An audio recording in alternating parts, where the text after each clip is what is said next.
Do you find yourself at all skeptical that the United States can fix man-made climate change? You've got some nerve on you there, apostate. We have found the witch, may we burn her? Global warming, I meant climate change. By popular request, this is a list of the top 5 myths associated with global warming, I mean climate change. Now, I know what you're thinking and or saying to your computer screens. Who are you? That's me.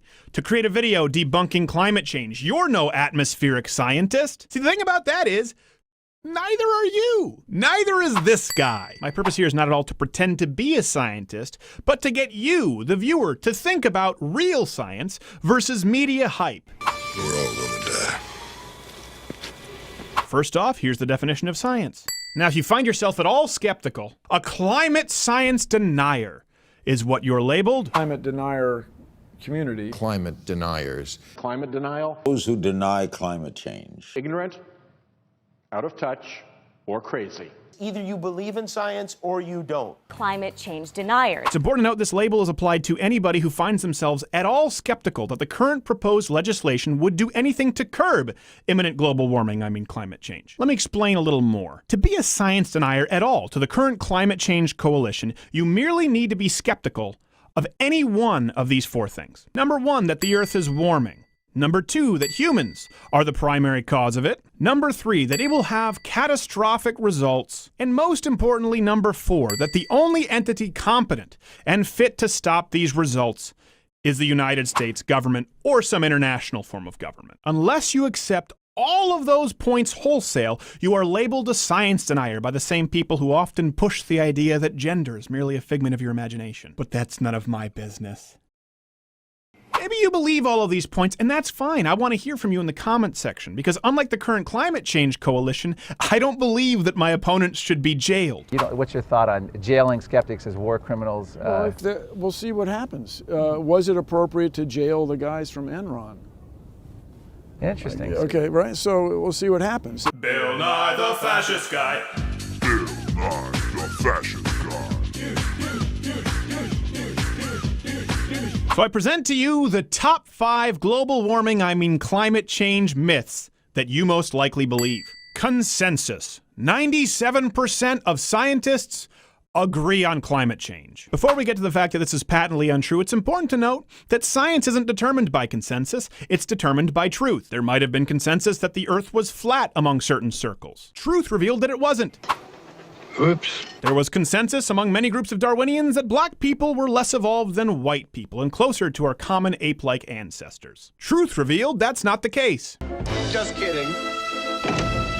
Right away, the biggest argument used has gotten us away from actual science. But even this argument is false. The 97% statistic first appeared in 2009 in a study by University of Illinois master's student Kendall Zimmerman and her advisor Peter Doran. It was a 2-question survey, and only 5% of people who answered, a little more than 150, were actual climate scientists. The 97% comes from an even smaller subset of people, 79 people who were self-professed climate scientists, with over 50% of their research being conducted on the subject of climate change. So that 97% first came from 70-something scientists who agreed that the Earth's temperatures have risen since the 1800s and that humans are likely a contributing factor. People used this number and ran with it. Meeting is adjourned. When evidence was wearing a little thin and people started questioning it, in 2013, Australian blogger John Cook and his buddies reviewed some abstracts of peer-reviewed papers published from 91 to 2011. And what were his findings? Coincidentally, that exactly 97% of scientists either explicitly or implicitly made the assertion that humans were somewhat responsible for warming. Not even climate change, warming. His work was debunked as crap. Back off, man.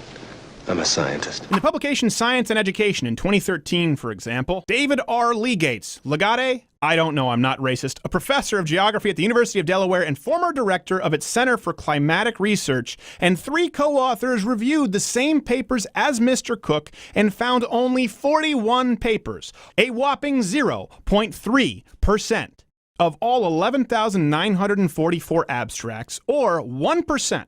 Of the 4,014 even expressing an opinion. Certainly not 97%. That's it. I know you're thinking, what are you hiding? Isn't there more from which this 97% number came? No, there really isn't. All references available at louderwithcrowder.com. Okay, here's the point. Climate change advocates have a problem, and rightfully so, with a petition that was sent to the United States government with over 30,000 people claiming to have some sort of gripe or skeptical view of climate change. People on the left have said this isn't an accurate enough sample size, and there aren't enough people here who are actual atmospheric scientists. You know what? I agree. I think that's fair. So why don't we apply that same standard to this 97% consensus trash? It's true, just because someone's a scientist doesn't mean they know any more about actual climate science than you or me. I'm a botanist.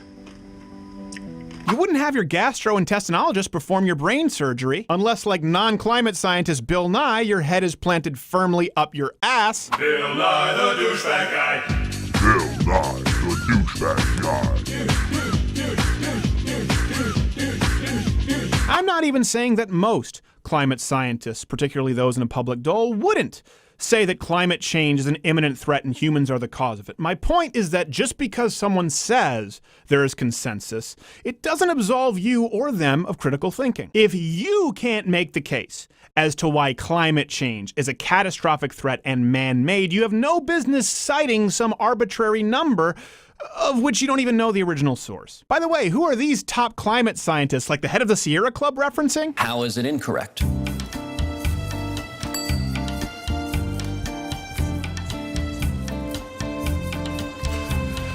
Based upon our experts, it's been refuted long ago, and it's not up for scientific debate. Interns, but that's none of my business. Myth number 2. You've heard this one everywhere. The ice sheets are melting. Truth. The Antarctic ice sheets are actually growing by billions of tons per year. Does that come to me from climate change denial /flatearthers.com? No, how about NASA? According to the new analysis of satellite data, the Antarctic ice sheet showed a net gain of 112 billion tons of ice per year from 1992 to 2001. So where does the myth come from that the ice sheets are melting? The net gain being the key words, slowed down to only 82 billion tons of ice per year between 2003 and 2008.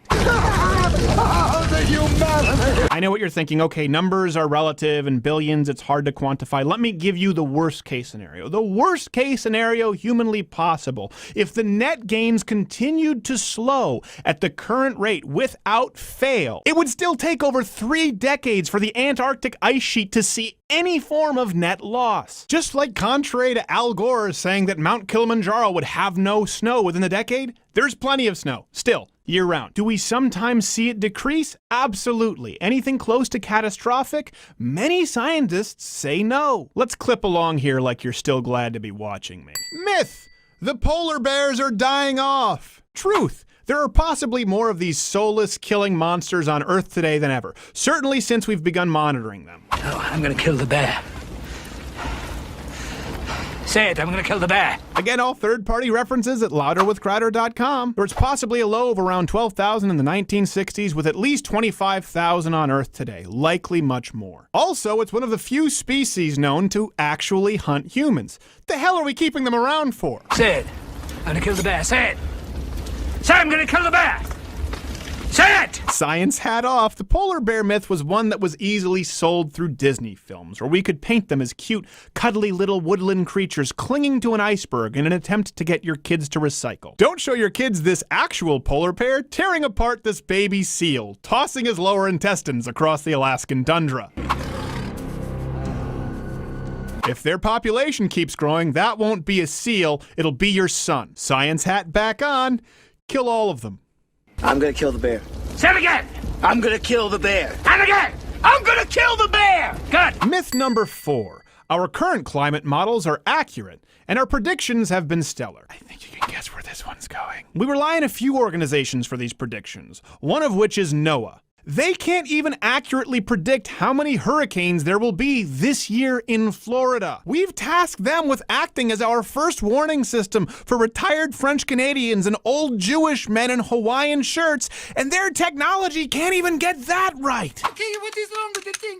Oh, me, it's not working. It's a yummy night. From ClimateGate to more recently, over 300 scientists are imploring lawmakers to investigate NOAA. Because on record, NOAA scientists upwardly adjusted temperature readings taken from the engine intakes of ships to eliminate the hiatus in global warming from the temperature record. Oh yeah, by the way, they call that the pause. Yeah, by the way, there was a complete and total dead stop to all global warming for over 15 years, and rather than readjust their models, current climate scientists employed by your tax dollars simply chalk it up to being the pause. Yeah, well, you know, that's just like your opinion, man. Where else does this occur in scientific research? Gosh, that groundbreaking cancer drug treatment, we were wrong. For over 15 years, it helped nobody at all. Matter of fact, it might have even given some people cancer. We'll just call it the break. Maybe it's because of this kind of science and the idea that if you're skeptical at all, you're simply a science denier that's led to so many predictions being wrong, including, by the way, nearly all of the predictions made in Al Gore's Oscar-nominated An Inconvenient Truth. Nominated, or did it win? Yeah, it won 2 Oscars. I want to die.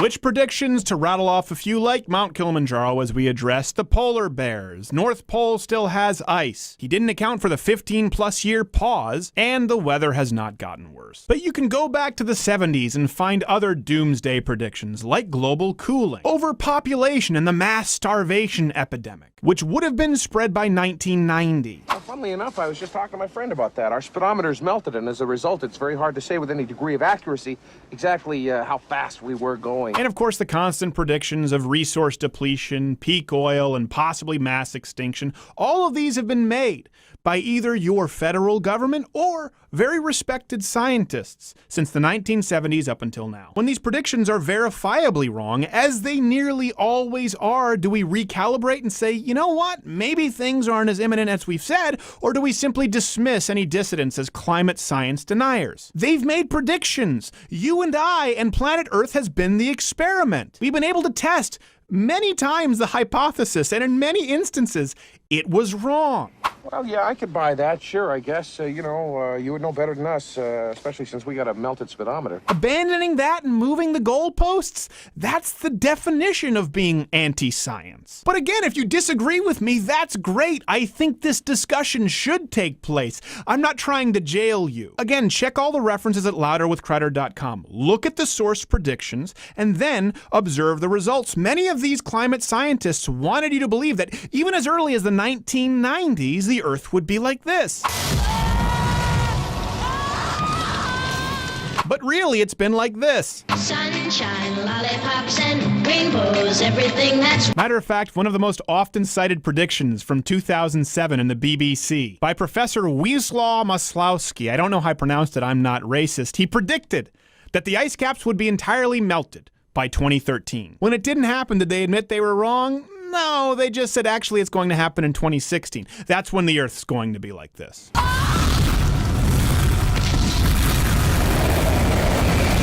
When crazy Harold Camping predicted the apocalypse in October 2011, it didn't happen. We laughed. When self-proclaimed scientists do the exact same thing, we say that laughing is anti-science. All of this brings us to our final and most important myth. Number 5. That national or international government is the only entity capable of solving imminent climate change catastrophe. After all, something on this large a scale could only be entrusted to the organization responsible for public schools, Medicare, and the post office. Let's start with the United States government. Who can solve it? The EPA? They've demonstrated that they're woefully inept to handle the tasks that have been given to them. Oh, how are those ethanol subsidies working out? You can find countless, very recent examples, like the over $2.2 billion in tax liabilities for green programs under the recent administration. One of the most notorious was Solyndra, who received over $500 million in government loans as an upstart green energy company when we knew that they very likely couldn't pay it back, but there was pressure on the government to lend to green energy. Now, I'm not against green energy, but when the government's tried to incentivize it and manipulate markets, it's turned out to be a disaster, as has been admitted in Germany. Maybe that's because sometimes the rush toward renewable green energy can actually be dirtier, as is the case often with wind turbines. How do they get created? How do they get put up? The Energizer Bunny can only take you so far. Hint: coal, oil, gas, that's used to create these things, which invariably end up being less efficient. Big government can't get out of its own way even when it has an entirely leftist legislature, as seen when they tried to put solar panels up on the Mojave Desert, but then there was gridlock because of an endangered species of tortoise. Crush the tortoise, grind the shell, turn it into energy. Let's skip a step and just burn the tortoises. Tortai? Better yet, feed them to the polar bears. Let's have one big furry bonfire. I'm gonna kill the motherfucker. The truth is that hybrid cars aren't necessarily greener than normal cars. How do you think they're built? Often from minerals and raw supplies that come from countries that are mining for them without any kind of government oversight. They're merely tossing a 12-year-old in between his break from making Nike shoes and hoping the roof doesn't collapse in on him, so they have to send in the canaries and create an obituary. Does that offend you? Not as much as this crap should offend your intelligence. And little Chen lost his life for nothing because the most green thing you could have done would have been to buy an old used car. Yes, over a hybrid, buy any old used car. A fucking Datsun, a fucking Toyota, a fucking Mustang, a fucking Buick, 4 fucking wheels and a seat. But instead, you demanded your white guilt-mobile with poor handling. I want a fucking car right fucking now. This is the part where environmentalists ignore the crony corporatism. Like Elon Musk's growing capitalist empire being fueled by $4.9 billion in government subsidies. Shh, he's doing it for the people. And Tesla's not doing so hot. I can already see the comment section now. I must be funded by big oil, big energy, big gas, fracking. But guess what the truth is? Guess who can never actually give you an accurate account of what's currently happening with climate change and the subsequent government legislation? The people conducting research whose very job is predicated on the idea that climate change is an imminent threat. It's just like baseline budgeting with public sector employee unions and your local road work. Why don't you explain this to me like I am an 8-year-old? How often toward the end of the year do you see roads being dug up and people standing by idly not doing anything? The reason for that is a term that's called baseline budgeting. Let's say for a moment that those people did their work early and came in under budget. Well, next year, the federal, state, or local legislature would look at that and say, hey, we're being pretty efficient here. We can cut some funding and put it somewhere else where we might need it. To ensure that that never happens, these people run out the clock, make sure they spend the entire budget, and ask for more the next year. Why don't you explain this to me like I'm 5? That's why government programs virtually always grow and are never downsized or streamlined. If someone says, well, my government grant has resulted in the discovery that the Antarctic sheets are growing and there are more polar bears than ever, guess what? Thank you, sir. Your job is done. So instead you say, well, maybe there is more ice, maybe there are more polar bears, but it could get a lot worse. I need to study more in relation to climate change. Okay, break it down in terms of, okay. I think I'm getting you. Am I saying that's everybody on the dogmatic climate change side of the ledger? No, but I'm not the one saying that we shouldn't have a discussion and possibly anybody critical of my opinion should be jailed. Do you really think big oil and energy are going around giving me checks or every single person who's possibly skeptical of these points listed? Well, let me tell you why it matters to me to set the record straight. Because unlike the currently always shifting, goalpost-moving, cataclysmic predictions coming from the neo-environmentalist lobby, we know right now, we can observe statistically, scientifically, beyond any shadow of a doubt, that our current green legislation and proposed environmentally protecting legislation hurts poor people. And not just poor people in the first world. Sure, if gas goes up a couple of dollars per gallon and subsequently milk and all your goods and services, that's kind of inconvenient for you. For the poor kid living in Mexico who works all week to buy a gallon of gas, or the kid out there in the plains of Zambia who needs any kind of energy he can possibly get, it's a death sentence. Your white guilt and skeptic shaming actually hurts real lives on Earth today. So if nothing else from this video, maybe you'll be willing to entertain a discussion from both sides of the aisle. Maybe you'll go to louderwithcrowder.com and check out our dozens of sources. And above all else, maybe you will join me in the fight to kill all polar bears. I'm gonna kill the motherfucker. And that's all I have to say about that. Hey, if you like this video, subscribe by clicking the box that says subscribe, or click my face to go to louderwithcrowder.com to read the references. If you want to hear me talk more with my crew about climate change, click on episode 89. That's the full show. You could find that you like it. You could find that you've wandered into some strange dark corner of the internet and immediately regret it. Speaking of dark, strange corners of the internet, there's a mystery box. Oh, what's that? Click it and find out. I dare you. What are you, a mystery box denier?